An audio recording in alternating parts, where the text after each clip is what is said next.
We drove these creatures to the edge of extinction, then brought them back from the brink. Now their habitat is under attack, and these cold-blooded creatures are feeling the heat. Our past history, as far as pollution and a lot of other problems that we've had, we don't act to prevent it. We react to something that has already occurred, and if we do that with global warming, shame on us.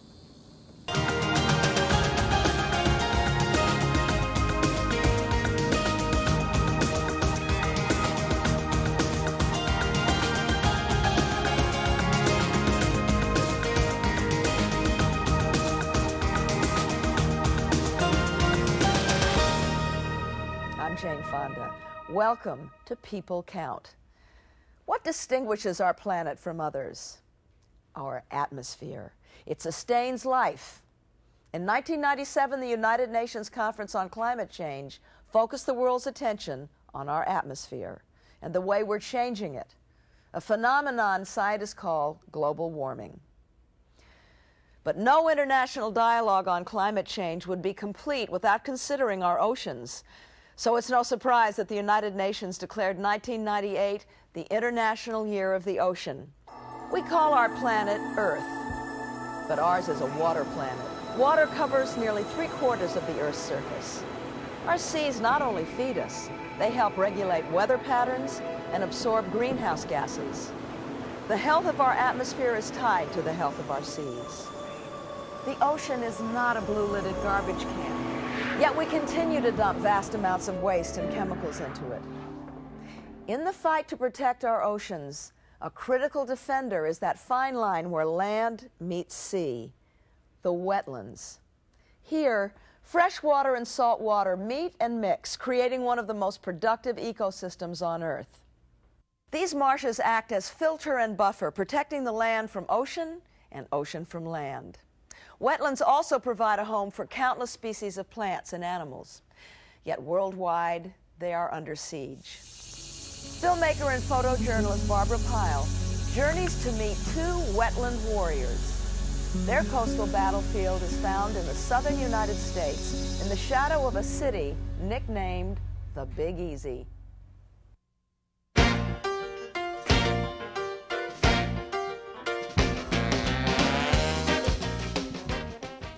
New Orleans, a city steeped in historic charm, overflowing with the spices of life, seasoned with the magic of Mardi Gras, soulful sounds of Dixieland jazz and Cajun cuisine.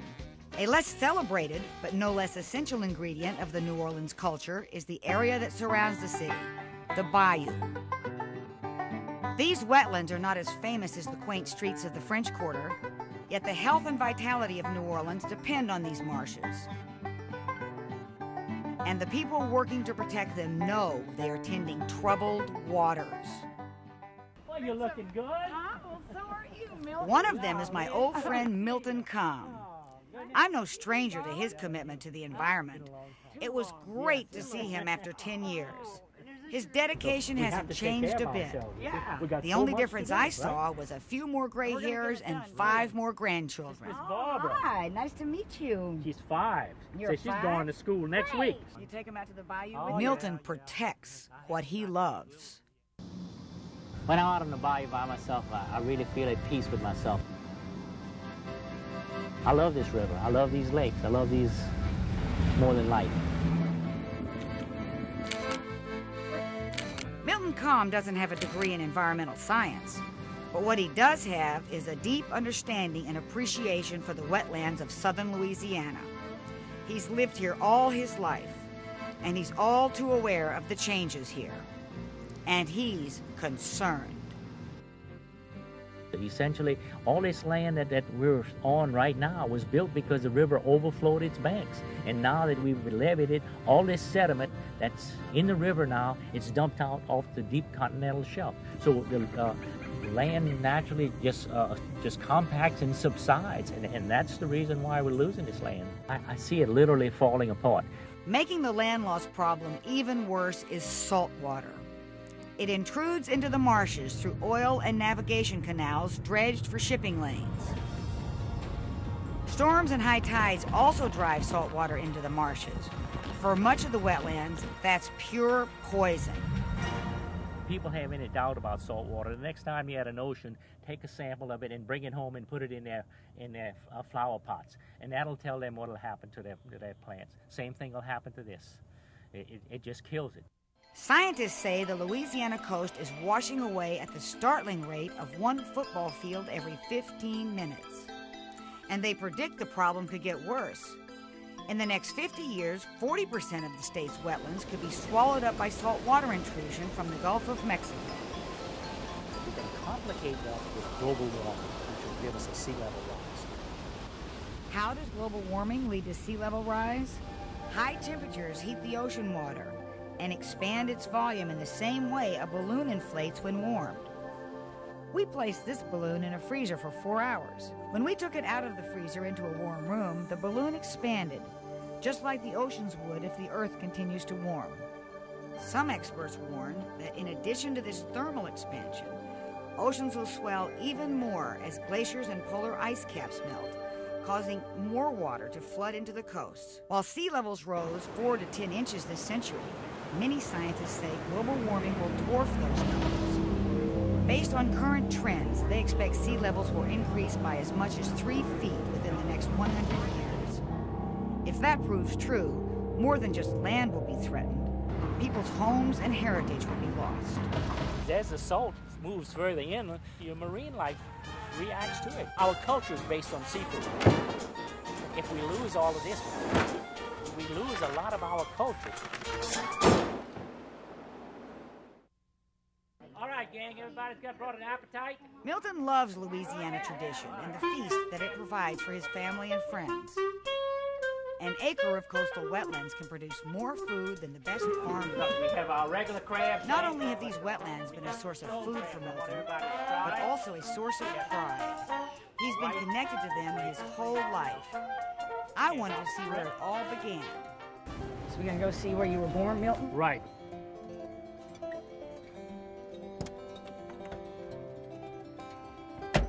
I didn't realize that just because I grew up on the river, that it would stay with me the rest of my life. And here I am, 50, 60 years later down the road, and I'm still having to do things with the Mississippi River. So I guess it made a lasting impression.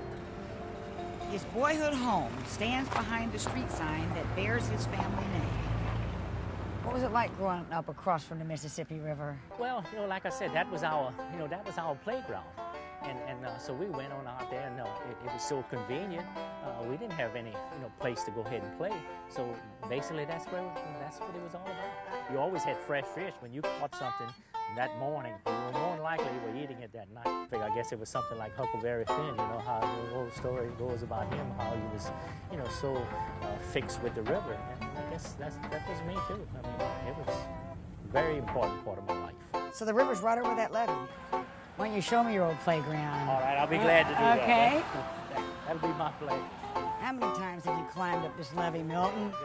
As Milton grew up, his love of the river filtered down into the surrounding wetlands. The river furnishes so much life. And then, once I got a little bit away from it, and then I got into the wetlands and doing a lot of shrimping and hunting and stuff away from the river, I began to realize that, hey, this is what the river furnished, not only because I grew up on the river and it was my playground, but all the wetlands that were, that later on in life that I enjoyed, it was a direct relation to the river. It made all these wetlands, and when it overflowed and all of the sediment. And so when I saw that we were losing all the sediment, we were losing all the wetlands, all of this delta building process was built because of this river. And now the shrimping and the fishing, everything is going down. And I hate to see it. It's just been too good to me. We have a lot to learn with what nature provides us, and I think we have to recognize that in the future in all our endeavors. Let's try to do something this morning that I think you'd be interested in. There are other people thinking of the future. Mark Davis shares Milton's concerns. I noticed the airport wants to build another runway out there. He heads up the Coalition to Restore Coastal Louisiana. I met him at Audubon Park in the heart of New Orleans. New Orleans is a place unlike any other. It's got culture, it's got opportunity, it's got history, and it's worth fighting for. Louisiana's wetlands are actually different than anybody else's in the country, since we're at the bottom of the Mississippi River. That we live in the delta, which which means that it's the most extensive system of coastal wetlands we've got anywhere in the country. It's also the most fragile. In 1930, we had about 3 million acres of coastal wetlands. We've lost 1 million already. Why? Largely because of the way we manage the river, and also because of rising sea levels. The sea level rise that you predict, where does that bring the sea in relationship to New Orleans? Much closer and too close for comfort. If the Gulf swallows up much of the marshland, hurricane season could have a whole new meaning for New Orleans. Basically, New Orleans runs the risk of being underwater. Right now, we have about 60 miles of marsh between us and the Gulf. That's the most natural and the most effective storm protection we've got. If the marshlands were gone and New Orleans was hit by a hurricane, how bad would it be? Probably about there. The water would be over my head. Yeah, any place from 5 feet up. Some places more. I shudder to think what's going to happen. I wouldn't want to be living in New Orleans if we get a major storm. New Orleans isn't the only area of the United States to be threatened by an expanding ocean. Some leading experts on climate change predict that 10,000 acres of coastal property will be lost. The distinct finger shape of Florida could be cut off by 800 miles, and the Chesapeake Bay Marsh Islands could be underwater. This phenomena carries a global passport. Coastal zones around the world could suffer land loss and devastation, creating refugees, not because of civil wars, but from lost homes to environmental destruction. If Bangladesh loses 1/10 of its land like scientists predict, 15 million people will be displaced. Island nations would be hard hit. Much of the land above high tide in Japan could be below it. Almost half of the Pacific Marshall Islands and the Maldives could be swallowed up by the ocean. While these statistics are daunting, there is hope. People like Milton lead the way to environmental change. When I first met him in 1988, he was just starting his crusade. Plant a few trees, or find the problems, or encourage others to do it. Sometimes this change happens under the most unlikely circumstances. Milton used to be a mechanic in the petrochemical industry, a major producer of carbon dioxide, one of the greenhouse gases that contributes to global warming. When oil, coal, or natural gas are burned, carbon dioxide is released into the air. These gases trap solar energy in the lower atmosphere, causing it to heat up, similar to a greenhouse or a car in the summertime with the windows rolled up. Milton is retired from the oil industry. Now he works with these companies as an environmental advisor. I think if we can convey that message to them, that the changes that we now see are a big part of global warming.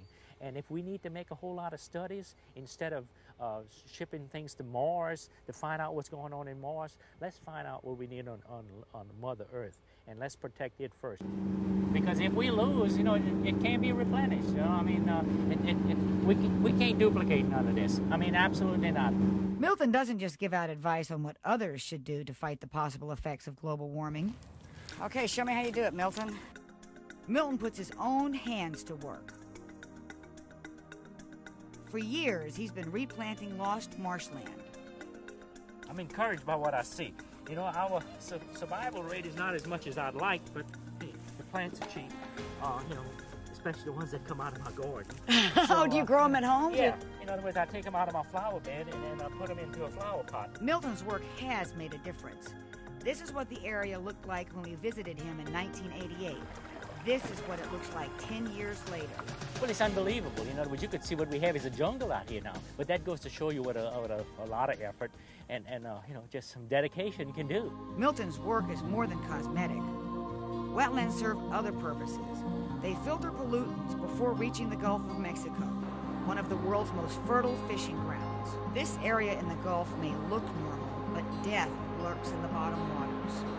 Steady increases in pollution, especially fertilizer and animal waste runoff from farmlands, are creating overwhelming amounts of nutrients. The nutrients spark algae blooms that starve the water of oxygen. These dead zones can suffocate vast stretches of ocean, killing every animal that cannot escape its reach.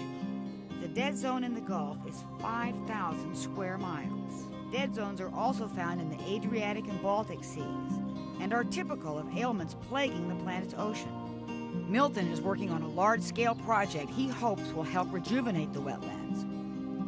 It should also decrease the amount of runoff into the Gulf. Barbara, this is the Davis Pond project. I guess I've been working on this thing I have better than 10 years. What is it? And, it's a freshwater diversion. All we're going to do is take water from the river, and it's going to go through a system of tubes into a canal and out into the marsh. Milton is literally trying to turn back the tide. And if you don't put fresh water back in to kind of help maintain if you will, a head against that saltwater intrusion, you'll lose those fresh marsh areas. And it'll happen so quickly that they won't turn into salt marsh, they'll turn into open water. Not everyone in the bayou found worth in the Davis Pond project. That is, until they saw proof at the end of their fishing lines. They were no longer getting catfish, they were catching redfish, which is a different type. So they realized their environment was changing. Well, because redfish are a saltwater species, and catfish are a freshwater. So when you started getting redfish all the way on up that far in your freshwater zone, you knew we were in trouble. Experts say a startling 60% of species that live in fresh water are threatened because of changes in their habitat. Around the globe, statistics are grim. In India alone, it's shocking. 60 species of fish are in decline. Would a project like this work for the effects of global warming? We know it's going to do some good, but as we get the effects of global warming, we may want to expand this thing to put the sediment load out there. So you'd want to move sediment out there to rebuild the land that's been... That we're losing, right. Both Milton and his supporters agree that diversion projects are not enough to counter global warming. There is no one project that's going to save this place, just as there's no one solution for global climate change. It's a toolbox that you have to pick the right tools from for the job. Davis Pond, with its fresh water and its nutrients, is one of those tools, and it's a vital tool. He believes Milton's leadership is also part of that toolbox. It's people who refuse to take no for an answer, people who demand leadership. It's the Miltons in Louisiana and elsewhere. They're going to point the way. He's instilling his love of the bayou in the next generation, hoping they will want to protect it. It's been a part of my life. It's so much a part of my life that I've spent over half of it trying to preserve it for these grandkids of mine. Just keep your life jackets handy. Y'all going in the swamp? Yeah. Huh? Yeah. Y'all want to see an alligator? Yeah. All right.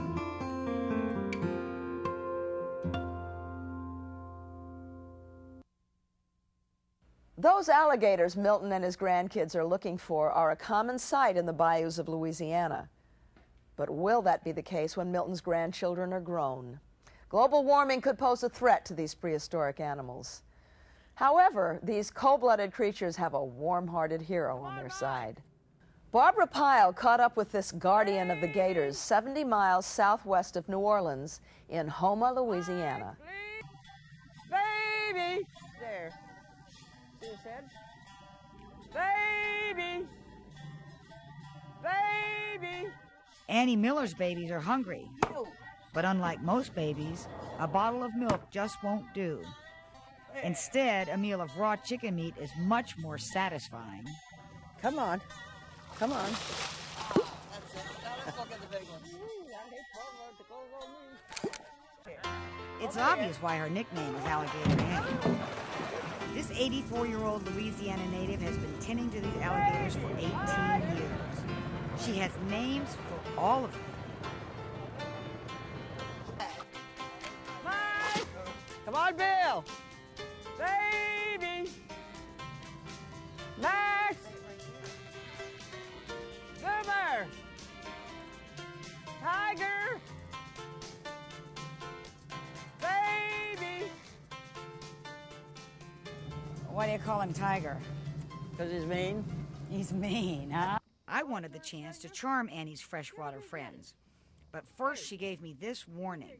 Now, the jaw pressure of an alligator that size is something like 1,000 pounds per square inch. If he gets hold of anything or anybody, no man alive would have the strength to pull those jaws apart. Okay. There you go. Not bad for my first time out, huh, Annie? could get pretty good.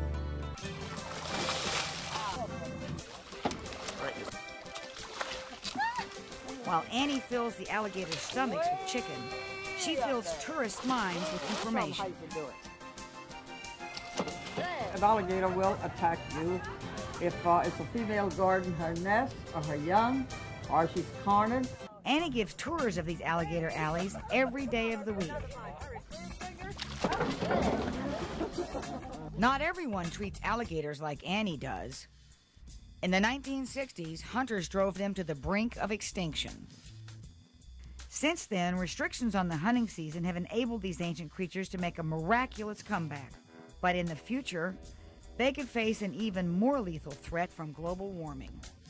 Although Annie says the alligators are very adaptable to change, she worries there's a limit to what they can take. If the predictions come true with global warming, what would happen to the alligators? Oh, well, I tell you, I guess they'll be as bad a spot as people will be. They lost a lot of their habitat. From what? Well, from saltwater intrusion. For one thing, the land is sinking. It used to be a pasture for hundreds of heads of cattle. Now it looks like a lake. It's terrible. Climate change can translate into habitat change. Well, right now we've got gobs of alligators. That's been one of our success stories, but alligators are basically freshwater animals. I mean, we can have alligators in a fair amount of our state, so I don't think we'd lose it all, but you would lose significant habitat. Annie says environmental changes from saltwater intrusion are already taking a toll on other species. You don't see the otters, you don't see the woodcocks. There's so many of the birds and the animals that we used to see, you don't see them. Experts say birds' nesting and migratory patterns have been disrupted in recent years. Some researchers attribute that to global warming. They worry millions of birds could be at risk. The wetlands of Louisiana provide critical habitat for 75% of the migratory waterfowl in the United States, and the problem is global. One place feeling the heat is Antarctica. Warmer summers make sea ice retreat, causing a drop in krill, the main food for these penguins. In some areas, their populations have dropped by 30%. Dolphins in the Mediterranean experienced a similar fate, a drastic die-off. Their food sources also dwindled from warming waters, making them weak and vulnerable to disease. If every member in the animal kingdom had a guardian angel like Annie, they'd never go hungry. Annie, do you get attached to these alligators like some people get attached to their pets? I sure do. If I didn't, I wouldn't work so hard trying to keep them alive. Annie makes sure the alligators dine with her during hunting season. I stuffed them yesterday because this is hunting season, and I heard a gunshot, and I was afraid they might see him and shoot him for the skin. Oh, well, I'd get up at all hours of the night, and I'd patrol up and down. Annie hopes to lure the gators her way, away from the bait lines hunters put out. When they catch them on a line, they're trapped, right? Yes, they swallow that hook and bait, you say. While Annie can't fight off all the hunters or sea level rise, she does create respect for these creatures, acting as an instrument for conservation. Annie uses a different instrument to sing the bayou's praises. And her biggest fans don't have to buy tickets. They have front row seats. They know Annie's call is a call of compassion. Baby! Max! Boomer! Baby!